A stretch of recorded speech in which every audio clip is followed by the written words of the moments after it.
So JK is back for good or ill.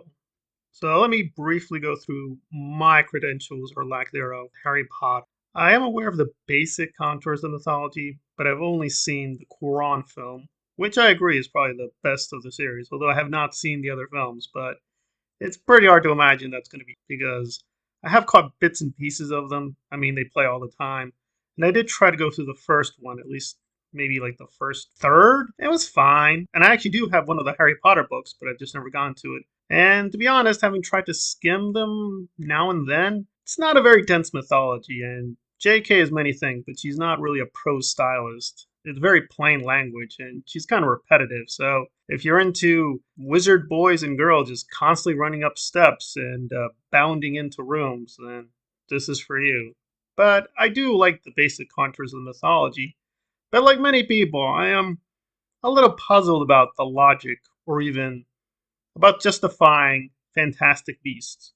So I have not seen the latest one, but I finally did get to the first Fantastic Beast. I'm not going to do a full-on review here. I'm just going to do sort of a structural piece of where the Fantastic Beasts are because, boy, it did start off quite interesting, but apparently now is in a lurch. Been declining since the first film. Some reviewers are saying that the series or franchise is finally getting back on track, and this is actually the best one of the whole lot. And I thought part one was actually pretty good. If the latest is actually really, really good, then that bodes well for the rest of the series. However, the downside is that the other entries are very, very weak. And apparently, it's kind of a joke that people don't even notice that the new Fantastic Beasts is out. Some of the fans do like this, but it seems the majority of fandom is just puzzled and frustrated with JK and what she's up to, why she's doing this, why is she doing the screenplays, what's the point of all this, and what the hell is this even about? Well, as far as I can figure out, the basic gist is we're getting the backstories on some of the older wizards that we met in the Harry Potter books. You don't have to actually read the Harry Potter books because part one does set up more or less the conflicts fairly straightforward. You're going to have to at least know some of the names because they don't do all the introduction, but you don't have to do that much research. You'll know, okay, Dumbledore is important, Grundle, whatever, is villain, things like that. Though it is a little bit odd because protagonist in the first film is really Newt, played by Eddie Redmayne, and even though he is the quote unquote protagonist, he's really not that interesting. I don't hate Eddie Redmayne, but it just felt really decidedly not a good idea to make him the centerpiece. But as far as I understand it, he does diminish over time. So if you're not into Eddie Redmayne, don't worry. He's not really the focus of the story. The focus really here is on Grindelwald and his backstory and his relationship to Dumbledore. But Dumbledore is not a major part of the first film. So if you wanted a lot of Dumbledore and you don't know the series, he really doesn't show up. He does get alluded to. That's it. Now, finally, with the third film, yes, finding Dumbledore is much more central. We learn a lot more about his relationship to Grindelwald and why he's motivated to fight him. So basically, it is the backstory of Dumbledore and Grindelwald. And some of this is in the mythology. Apparently, the book Fantastic Beasts is actually referenced in the books, but I'm sure, like most people, nobody cared. It's an interesting minor detail. And I usually like these things. I'm actually a defender of the Star Wars prequels. I do actually think they're legitimately great films, but with a lot of flaws. I don't think anyone would deny the prequels have a lot of issues.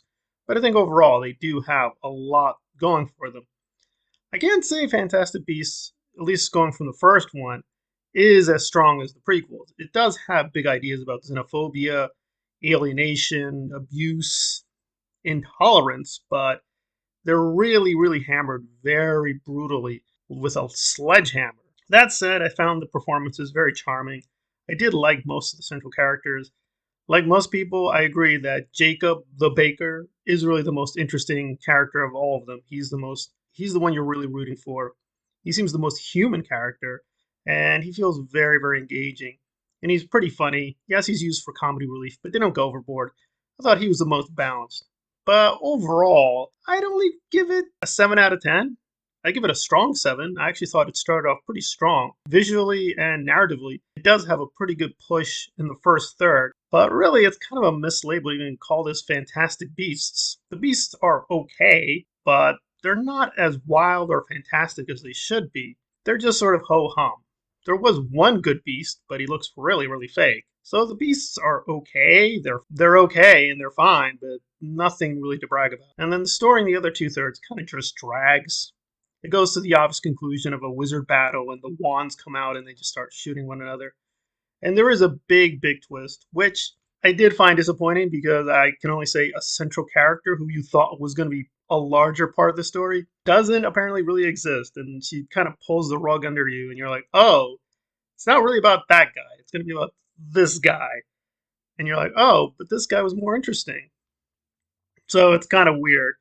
And true to form, Mads Mikkelsen has taken over the Johnny Depp role, and he's done a very, very good job, apparently. But when you think it through structurally, this is a really, really odd series when the central character has technically changed 3 times. And you really can't even explain it within a world of magic. It just happens. You just have to accept, wait, I thought he was this character. Technically, he's the same character, but no, he's really not the same character. So I'm going to keep an open mind and watch the third installment with a lot of hope. This series is a bit all over the place. Is this really worth your time? I say the first one is very watchable. Is it a really great story? No. Is it a good story? Yes.